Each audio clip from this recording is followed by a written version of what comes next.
Welcome again to Joe Stunner Boxing. I hope you're doing well.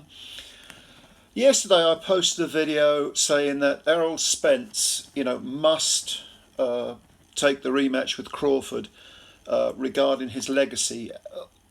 Must take it in the sense that if he doesn't, it'll curse him. He'll think, why didn't I take the rematch? The guy beat me up in front of the world. For my legacy, for my peace of mind long term, I need to take that rematch. Otherwise, it will haunt me. Okay. Now, a lot of people have said, what are you talking about?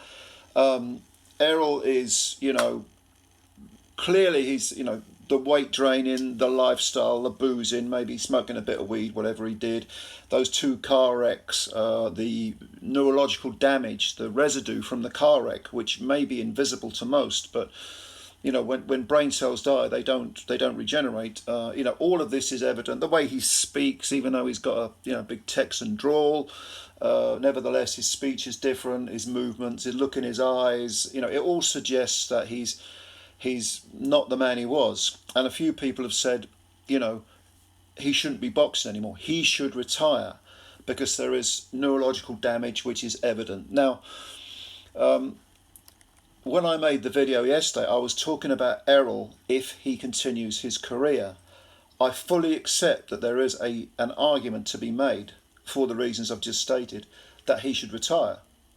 But the bottom line is, Errol Spence is his own man and he has mental capacity. And if he passes the tests, he may well continue. Whether that's right or not, I'm not saying. However, to give the other side of the argument, and that's what you've got to do if you're objective and if you want to be fair.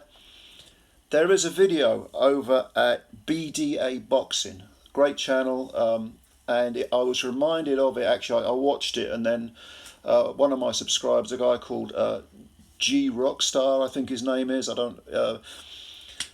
So you know who you are, okay? He said, "Look, everyone needs to watch this video," and he's absolutely right.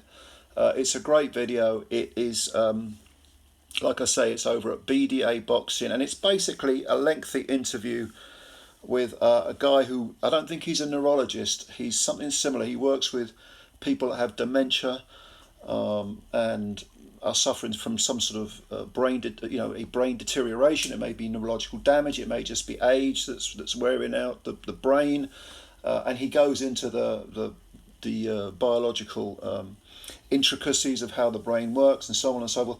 And he says that Errol Spence should not have been allowed to even fight Terence Crawford because of the way he looked. It was evident the glassy eyes suggest some sort of long-term damage, and he goes into it all very intricately, and it's a very, very interesting video. So I'm going to leave a link to that video in the description, so go and have a look at that video. But look, I just want to state, look, I'm the type of person who I would never tell a boxer. I might say to a boxer, maybe enough's enough. I mean, I know one guy who was a professional boxer, certainly not at the world-class level, but and I watched him take a horrendous beat, and his speech had deteriorated, and he was an area champion, actually.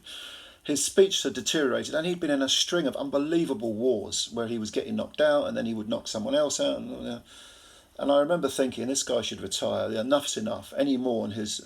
Now, I'm not going to mention his name, but his speech is affected. He's still okay. His memory is, from what I'm told, is quite poor.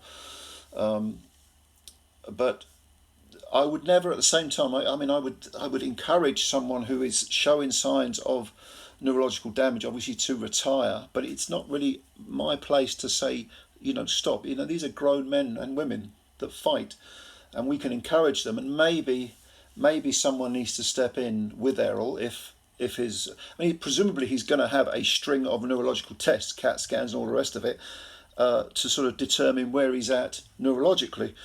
But how do you stop him from fighting? Should you stop him from fighting? I mean, this is the debate. If he was to continue, then I would say, again, I think if he's a warrior and he wants to continue, he must take the Spence rematch, even though I think Spence would beat him again. that's for his long-term peace of mind. But perhaps it's best he does retire. I accept that that argument is a debate that should be had.